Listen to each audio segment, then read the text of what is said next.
Haleluya, selamat pagi Bapak Ibu yang diberkati Tuhan. Pagi hari ini kita bersyukur atas anugerah Tuhan yang Tuhan nyatakan dalam kehidupan kita. Kembali pada pagi hari ini kita belajar firman Tuhan. Kita buka Alkitab kita di dalam Amsal pasal 25 ayat yang ke-28. Seperti ini bunyinya, orang yang tak dapat mengendalikan diri adalah seperti kota yang roboh temboknya. Bapak Ibu yang diberkati Tuhan, pagi hari ini saya memberikan judul kebenaran firman Tuhan, mengendalikan diri. Saudaraku yang kekasih dalam Tuhan Yesus Kristus, penguasaan diri atau mengendalikan diri adalah salah satu aspek daripada buah roh. Saudaraku yang kekasih, sebagai orang percaya bahwa pengendalian diri itu juga adalah modal utama kita untuk menjadi orang yang berhasil. Coba bayangin saudaraku yang kekasih, kalau orang yang tidak bisa menguasai diri dalam hal-hal yang negatif, maka orang itu akan sangat sukar untuk menjadi orang yang berhasil dalam kehidupannya. Karena itu, penguasaan diri atau pengendalian diri itu adalah modal utama untuk kita bisa mendapatkan keberhasilan dalam kehidupan kita. Kenapa? Karena pengendalian diri itu adalah bagian daripada buah roh. Dalam Galatia pasal 5 ayat 23 di sana dikatakan bahwa ada beberapa hal, yaitu bagian buah roh. Salah satunya adalah mengendalikan diri. Saudaraku yang kekasih dalam Tuhan, ada contoh-contoh orang yang tidak bisa menguasai diri. Saudara mungkin kenal namanya seorang petinju. Saya salah satu adalah penggemar petinju, saudaraku yang kekasih. Saya tidak terlalu banyak tahu, mungkin tidak terlalu banyak tahu tentang bintang-bintang tinju dunia, tetapi saya sangat suka. Salah satunya adalah Manny Pacquiao, misalkan dari Filipina. Itu adalah petinju yang sukses. Dia mendapatkan kesuksesan dalam kehidupannya lewat dunia tinju. Tapi saudaraku yang kekasih, di sini kita lihat ada contoh seorang petinju namanya Mike Tyson. Semua orang tahu, seluruh dunia tahu. Mike Tyson inilah petinju yang sangat luar biasa. Dia memiliki reputasi yang sangat luar biasa di zamannya, saudaraku kasih. Dengan Mike Tyson ini dengan reputasinya yang tinggi, dia mendapatkan sebuah gelar tinju dan dia mendapatkan harta yang banyak dari tinjunya. Saudaraku yang kasih, Mike Tyson ini adalah orang yang luar biasa di dunia tinju di masanya waktu itu. Dia mengalahkan musuhnya dengan hanya beberapa detik, bisa jatuh dengan kalahnya, bukan kalah angka, tapi dia memenangkan tinju itu, dia mengalahkan musuhnya dengan menang KO, saudaraku, dalam beberapa detik. Bahkan paling tinggi 2 ronde atau 3 ronde. Dan saya menonton banyak tayangan-tayangan daripada Mike Tyson. Saudaraku yang kekasih, tapi sayang Mike Tyson ini adalah dia orang yang berhasil atau orang yang sukses di dunia tinju. Tetapi satu hal, saudaraku yang kekasih dalam Tuhan,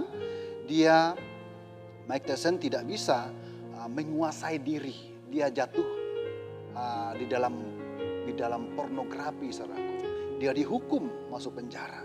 Saudaraku yang kekasih dalam Tuhan, itu satu, bahwa penguasaan diri itu sangat, tadi saya bilang penguasaan diri adalah modal utama untuk orang terus berhasil dan juga untuk bertahan daripada keberhasilannya. Mike Tyson adalah salah satu orang yang tidak bisa menguasai diri daripada keinginan dagingnya.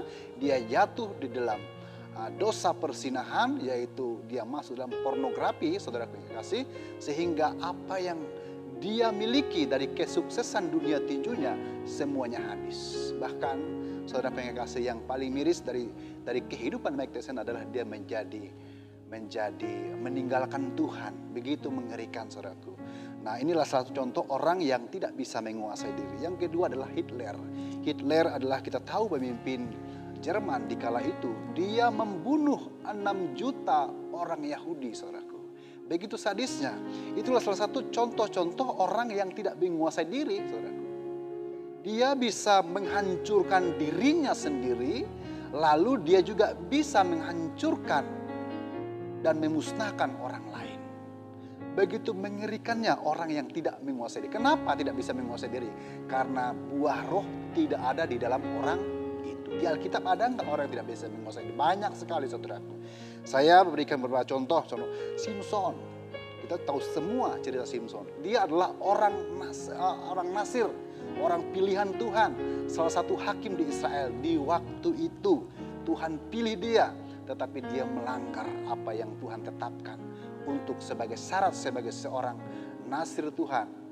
Dia melanggar semuanya itu. Dan saudara tahu ceritanya adalah dia jatuh dalam pelukan wanita yang cantik sehingga kehidupannya berakhir tragis. Matanya dicungkil dan dia mati bersama-sama dengan orang yang tidak mengenal Tuhan. Saudara tahu ceritanya itu. Dan dua adalah Daud, Raja Daud juga sama. Saudaraku, Daud ini juga seorang raja, seorang orang berhasil, tetapi satu hal, dia tidak bisa menguasai diri. Dan dia jatuh juga di dalam dosa persinahan dengan Batseba. Saudara tahu sendiri ceritanya itu, saudaraku yang kasih. Dia melakukan dosa, akibat dosanya apa, saudaraku? Semua anak-anaknya mati, saudaraku. Semua anak-anaknya hancur, keluarganya hancur. Itu akibat daripada dosa yang Daud lakukan bersama dengan Batseba. Dan yang ketiga adalah Salomo. Salomo juga adalah orang yang tidak bisa menguasai diri. Dia banyak istri, 700 istri, 300 gundik atau pembantu, saudaraku. Bagaimana, bayangin, kita satu saja punya istri nggak habis-habis, itu 1000, bayangin bagaimana gilirannya, saudaraku yang kasih. Tapi ini adalah salah satu orang yang tidak menguasai diri. Akibatnya apa, saudaraku? Akibat daripada Salomo yang tidak bisa menguasai diri adalah kerajaannya pecah, saudaraku yang kasih. Menjadi 2 kerajaan, saudaraku. Inilah akibat daripada orang yang tidak menguasai diri. Jadi saudaraku yang kasih, orang yang tidak menguasai diri itu akan hancur di kemudian hari. Karena itu saudaraku yang kasih dalam Tuhan, mari kita kuasai diri kita. Karena penguasaan diri itu adalah bagian daripada buah roh untuk membawa kita kepada sebuah kemenangan dalam kehidupan. Tapi kalau kita tidak bisa menguasai diri, kita akan menghancurkan hidup kita dan orang-orang di sekitar kita. Seperti Hitler, saudaraku yang dikasih dalam Tuhan. Kita harus bisa menguasai diri dalam 3 hal, saudaraku. Yang pertama adalah kita harus bisa menguasai diri dalam keinginan mata. Mata ini berbahaya, saudaraku. Apa yang dilihat ingin. Contoh, saudaraku yang kasih, lihat, jalan-jalan ke mall, ingin lihat ini produksi, ini baju-baju, segala macam pakaian, ingin, mau beli. Padahal uangnya nggak ada, saudaraku yang kasih. Sebab itu kita harus kuasai mata kita. Kalau kita melihat sesuatu yang bagus, jangan cepat-cepat tertarik. Nah, seperti itu. Jadi kuasai mata kita. Lalu mata juga banyak hal sekarang hari-hari ini, banyak hal yang bisa membuat kita terjerumus dalam dosa, saudaraku. Mata kita melihat yang aneh-aneh, hal-hal yang negatif. Jadi kita harus kuasai mata kita, saudaraku yang dikasih. Amin. Fungsi mata itu untuk melihat memang, saudaraku. Tapi kita harus melihat hal-hal yang positif supaya itu menjadi berkat dalam kehidupan kita. Yang kedua adalah kita harus menjaga keinginan telinga. Telinga itu untuk apa sih? Untuk mendengar, saudaraku yang kasih. Mendengar. Tapi saudaraku yang kasih, banyak hal kita membuka telinga kita kepada hal-hal yang negatif. Kita mendengar misalkan gosip-gosip, kata-kata yang tidak membangun dan hal-hal yang buruk kita dengar. Sehingga itu akan mempengaruhi jiwa kita, saudaraku. Saudaraku yang kasihnya dalam Tuhan, biarlah kita pergunakan telinga kita untuk mendengarkan hal-hal yang baik. Kita dengarkan firman Tuhan. Amin, saudaraku yang kasih dalam Tuhan. Jadi ya kita sebagai orang percaya kita menguasai telinga kita.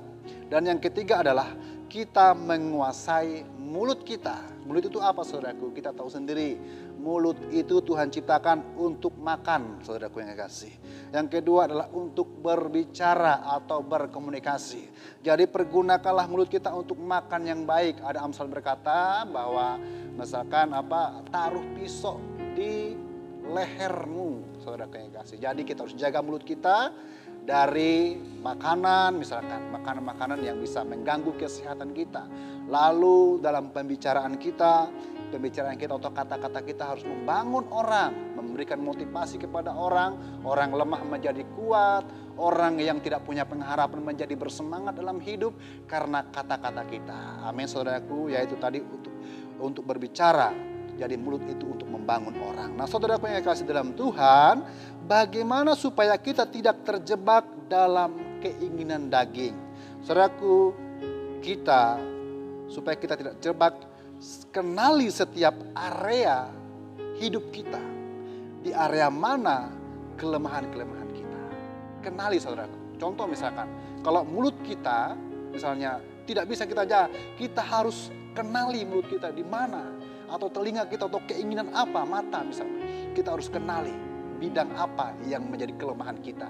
Sehingga kita tidak bisa menguasai diri. Itu saudaraku, itulah yang harus kita renungkan firman Tuhan pagi hari ini.